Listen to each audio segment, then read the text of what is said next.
Welcome back. We have just wrapped up the second event on the Dragon Ball Super card game Go format server. For anyone new to the format, that's everything basically before set 10, or I guess technically just before the Unison expansions that came out right before set 10. So set 1 through 9 and then Draft Box 5. The idea is to kind of capture an older era of the game before Unisons were introduced, before different deck sizes were introduced, before Z-decks were introduced, where the game just played slightly differently than it does today.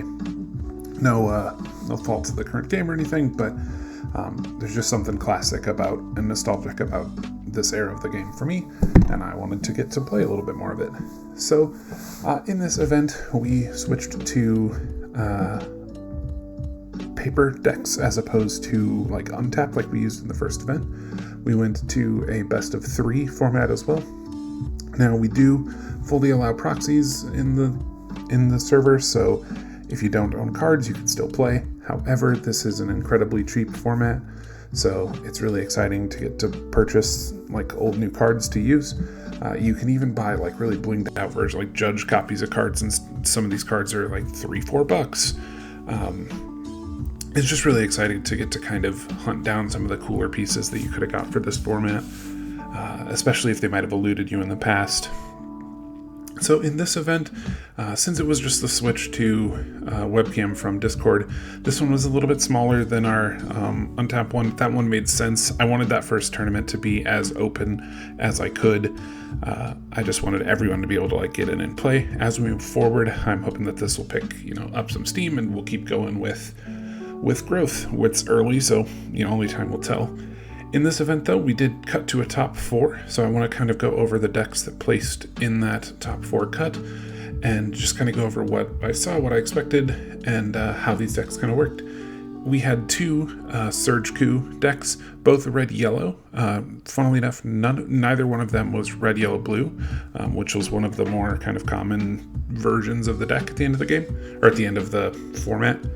We also had a green-yellow starter Broly, and a mono-red promo Gogeta from the Nintendo Switch Dragon Ball Heroes video game. I think this top cut is cool to see. It's neat to see that like decks like Starter Broly and Gogeta can still hang. Stuff like Surge Coup makes a lot of sense. We knew it in the era too that Surge Coup was great, so it makes sense that he's still in the top cut. Interestingly though, these 2 Surge decks are quite a bit different. From here, I'd like to just kind of go into each one of those decks and how they worked and what was played. So up first, in what we call 4th place, we had Brontosaurus playing Starter Broly. This deck was pretty classic. There's not a lot of interesting like new stuff to be said here. He's got the Planet Vegetas for hunting down the pieces. Frieza's calls make sense. The shocking Death Ball at 1. He made a joke that I'll call this out, and of course I would. It is strange to have 1 copy of it. He found in his stuff 1 copy of this card. He'd have liked to have had 1 more, but I still think that 3 is fine, especially in this deck where you're going as fast as you are. Wrathful Charge is a super good negate here as well. Counterattack, and then you get to put one of your battle cards in the drop area, and then your opponent discards a card. That just helps with keeping your Broly chain kind of moving. So super welcome. Getting to play the Cold Bloodlust was always an interesting thing that this deck could do.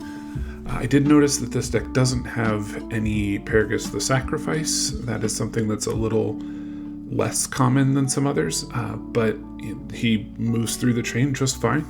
Made it through to the top cut, and I think the deck's cool. It's awesome. This deck's always been really neat, and the way that it just moves through its chain as efficiently as it does is cool. The having kind of activate battle speed, unconditional KO on the higher levels too is always like really tough to keep an eye on. You can just be swinging for game, like, all right, dump my whole hand, and they're like, okay, Broly, and you're like, oh, yep. First time you get got by that is always the last time you'll get got by that, but it's just a threat to have around. And then his backside flipping and drawing up to 6 every turn too is also just super scary. Super simple deck overall. A lot of just like core 4-ofs of all the important stuff, and then a couple of negates to round it out. Classic. Funnily enough, no side deck for this guy. That is what it is. I guess when you know what your strategy is and you know you're just doing it, you just do it.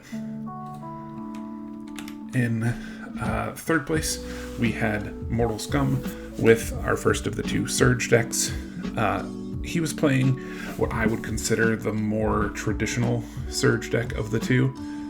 He had Baby Janemba, which kind of top end of a red yellow deck at the time. He had his Heartfelt Plea.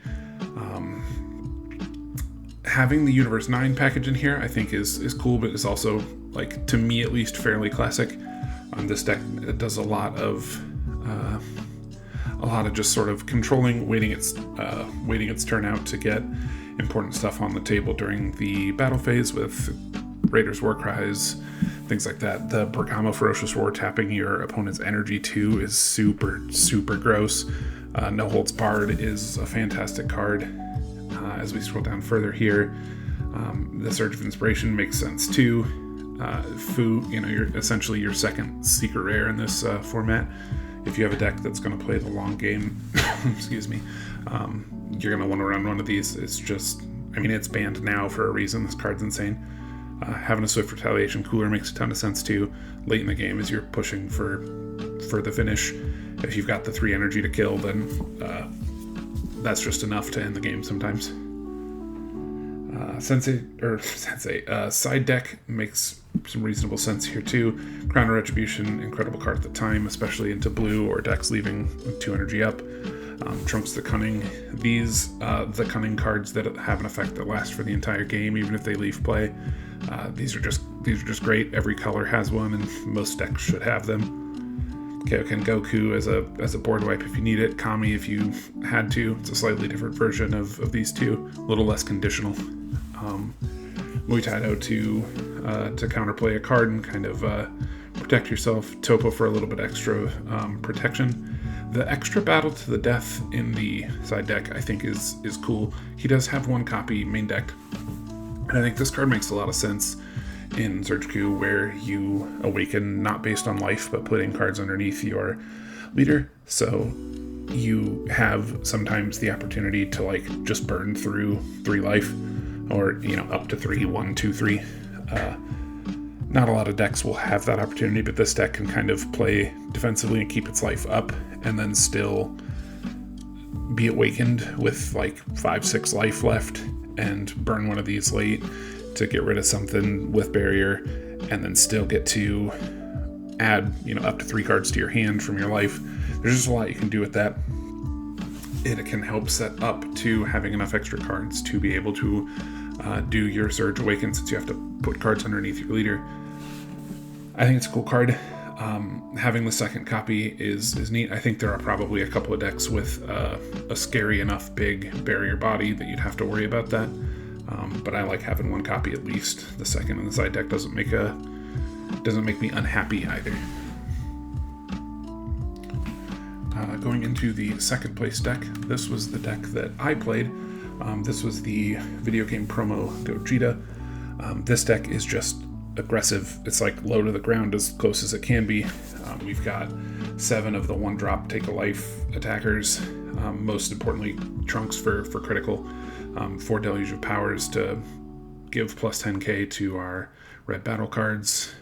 Goku can be played can be discarded for 2 to clear the board, or can be played for 3 to clear as well. There are plenty of things in this deck that minus power from stuff.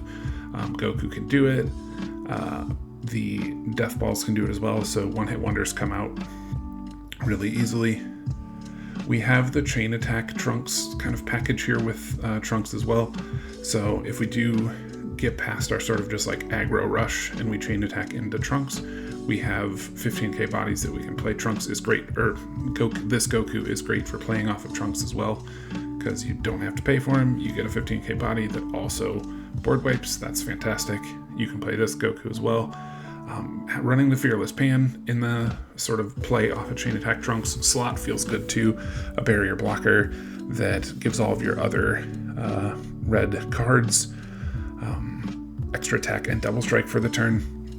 This card doesn't feel great to play like a whole 3-4, which is why I'm only running 2 of it. But if you get to play it off of Trunks, it feels awesome. We do run 2 topos. There's not a ton of times where we want to be like not spending enough energy, like, because you have to leave 2 energy up at least to play this guy, right? And so you don't with this deck, which clearly is like designed to play as many of these cards a turn as it can. You don't want to end a turn with 2 energy up all that often, but every so often you do run into a situation where you drew like a Trunks, a Goku, a Pan, a Chain Attack, or like something, and you don't have the full just like gasoline for the turn. And when that happens, it's nice to have a topo for a backup. We have kind of the small arrival package here. As much as this deck is going to cheese out or just like push damage with the early attack package here, we're also going to like swing with Trunks for 15k, play an Appa, go 25k crit, arrival a Gogeta to kill something, which will play a Frieza, can also play as Gogeta at the same time. And so like you play this on turn 1, you swing, you combo this, you pay 1 for Gogeta, you play this, and you play this. Put Nap into play, you have 1, 2, 3, 4, 5 cards just on the table already. It costs you 1 energy turn 1, 1 energy turn 2. Interestingly, this leader awakens at 5 life. He's a 15k on the front, draws a card all the time, and then he awakens at 5, which means you get to awaken earlier than most decks, which is fantastic in a deck that's going to do damage to itself as often as this one does. There's a lot of times where you'll play a Trunks on turn 1, pass, your opponent will attack you with their leader for turn or whatever, you'll go to 7 life, you swing with the Trunks to go to 6, you play another one of these 1-drops, swing it again, go to 5, awaken, have your 2 energy up, and then just like keep putting the pressure down. We have a couple of kind of like oh crap buttons here. Zen of the Plain God, if you get to play it off of the Chain Attack Trunks, he stays on the table, everything else in play gets shuffled back into the deck along with your hands, and we both drop back to 5. There are some times where you get like in too deep with this deck and you like run out of cards in your hand to combo because you've played too many cards, you've given your opponent too many cards into their hand from the damage they've taken. They get ahead of you on cards on the board, and so sometimes just chain attacking into Zeno to kind of reset both players' hands is like the thing that you need to survive. Similarly, we have the Dark Dragon Balls. This is kind of the same idea. It's an activate battle, so we have a ton of battle cards that will die early. This one just gets discarded to use it. This is a super combo battle card, so like these go away real fast too. These guys are 5Ks, so you swing them at 15, and then on your opponent's turn, most of the time they'll attack into them because they're just 5Ks and mostly die. So you typically have a fairly sizable discard pile, drop area, and having this cost literally nothing if you need it to just reset the table is pretty good. There aren't a lot of times that we want this, because a lot of times with as many cards as we're playing, we have more cards out than our opponent does, but it is something that is worth remembering it can do, because I like to have it as opposed to needing it and not having it. So that said, I do end up siding it out fairly often, because a lot of the decks that were, especially in this particular event, didn't go super wide, so I didn't need this as much. But with the side deck here, I played Oppressors, the red, blue Hoser makes sense to have. Frieza Death's Embrace is just a nice energy sink if you just need to kind of clear something off the table. It also enables the one-hit wonders a little better. 1 copy of Vegeta. This is a great body to hit the table later in the game if you have the energy to spend on it. For this deck, we don't often want to have that many energy. We want to be done before that. So we run 1 copy. 2 copies of Dark Mass Saiyan. This one just kind of makes sense in this format. There's a lot of stuff that can still play for free. Things like the Gogeta, the Frieza, all this stuff just kind of coming out for free. If we're in not that we're going to be in a mirror match probably with this Gogeta, but there are a lot of red-green arrival decks in this era too. And when that happens, having this Mass Saiyan around to be able to punish them for free playing out these cards, super good. We'd run 2 Bardock Awakened Instincts in the side deck. This card could totally be main decked. I left them side decked so that the Dragon Balls were more likely to be active, but almost always going into game 2, I would side out one of these and one of the combo put into play Vegetas to put in the 2 copies of this, and most of the time it felt good when I did. Unexpected turn to clear a wide board out. Beerus Ball, just your kind of red counterplay card. You can play it for free if your stuff is cheap, but in this case you just pay the 1 for it. That's fine, but you can counterplay a 15k or less. That's whatever. You get a little extra power for the turn, so it's good offensively too. When your opponent tries to play something small to counter you, you just have access to pushing a little harder that turn. And then we have Remote Serious Bomb as the last card in this side deck. If your opponent's playing a deck that's super not wide and is very tall, it obviously makes sense to play a card like this, where you can just have them remove their like one dude that's on the table that's real big. Overall, happy with the side deck choices. The main deck was fun. This deck is really fun to play. It's very high rolly because sometimes you just don't draw the stuff to go as aggressive as you need to.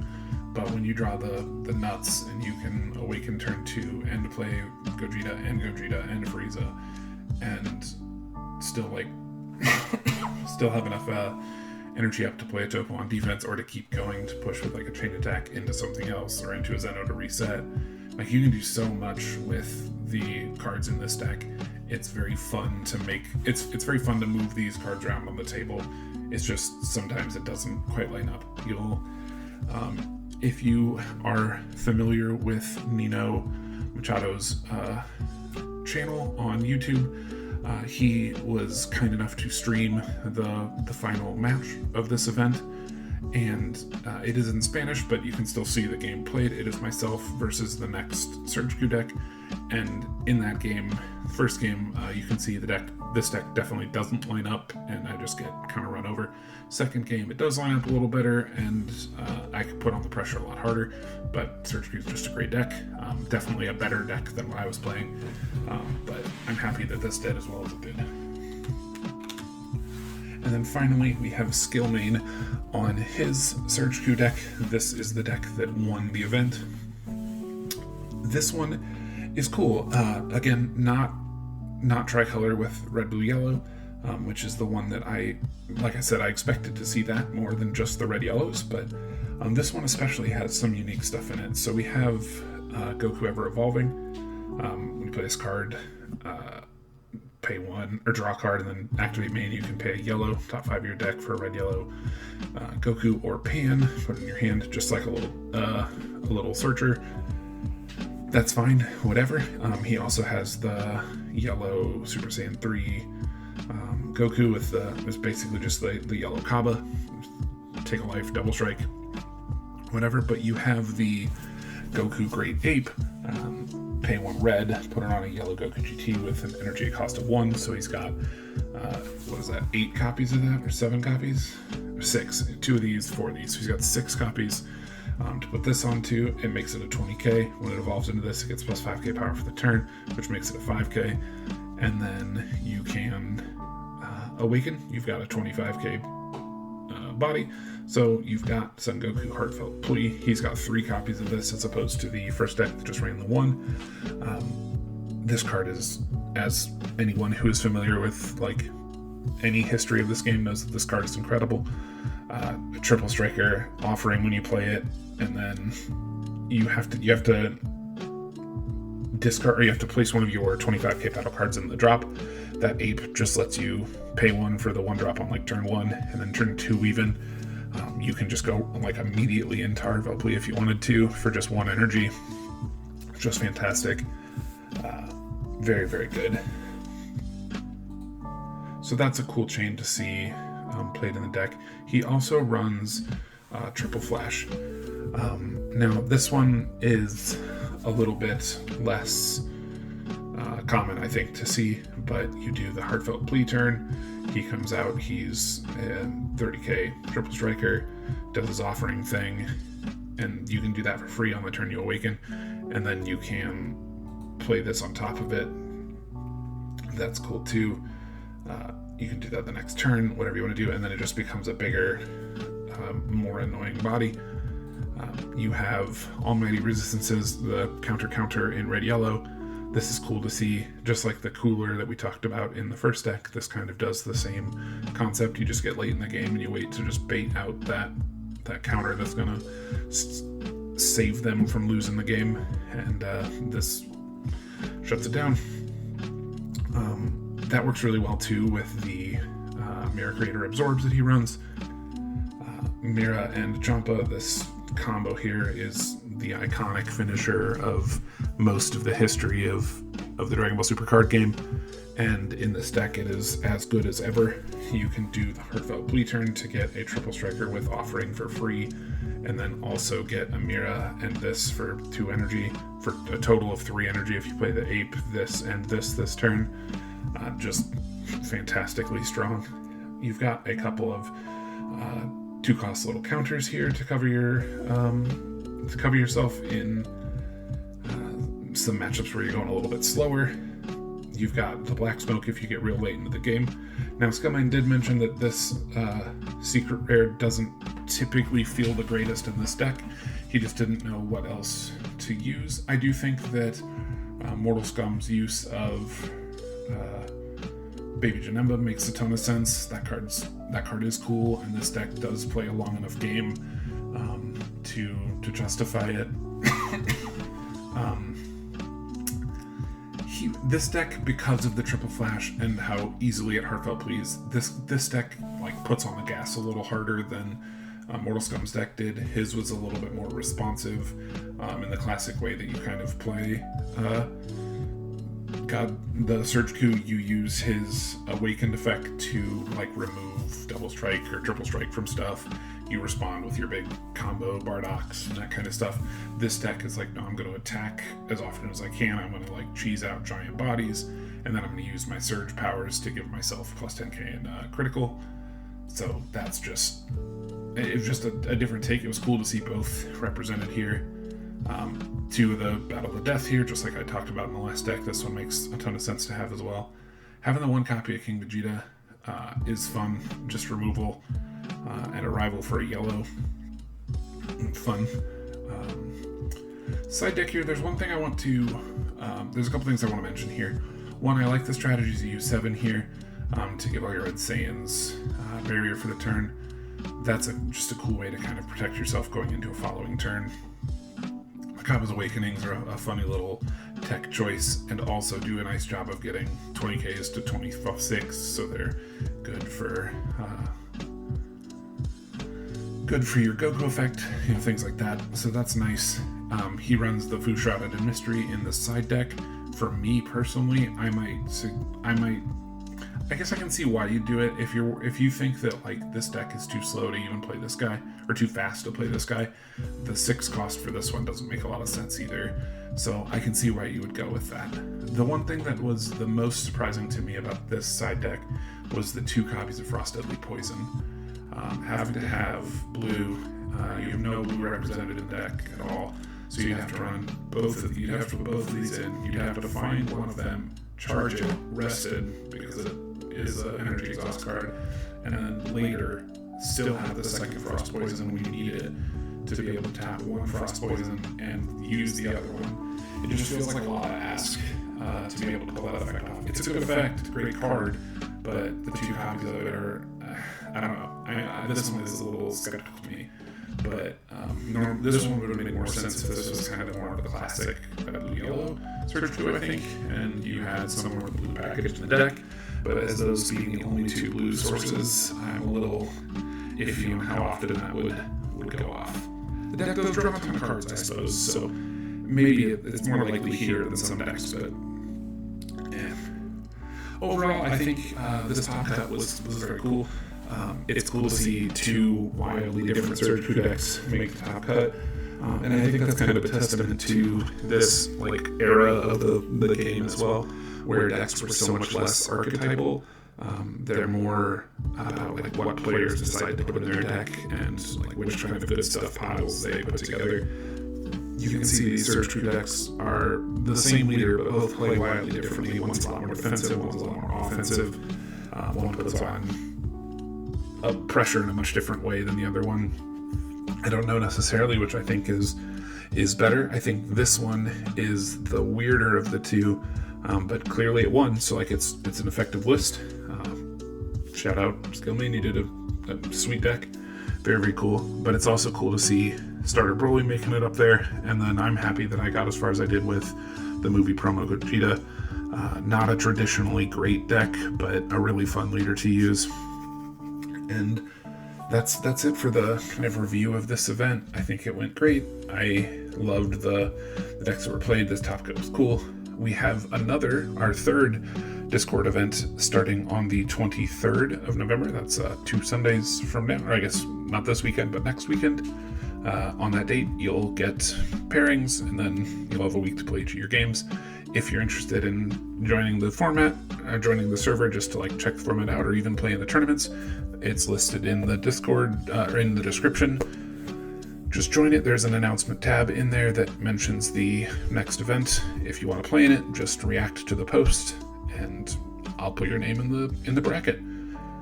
For now, thanks for hanging out. It's been a 26-minute ride here, so thanks for that. There's a lot to talk about with 4 interesting decks. Until next time, keep it real.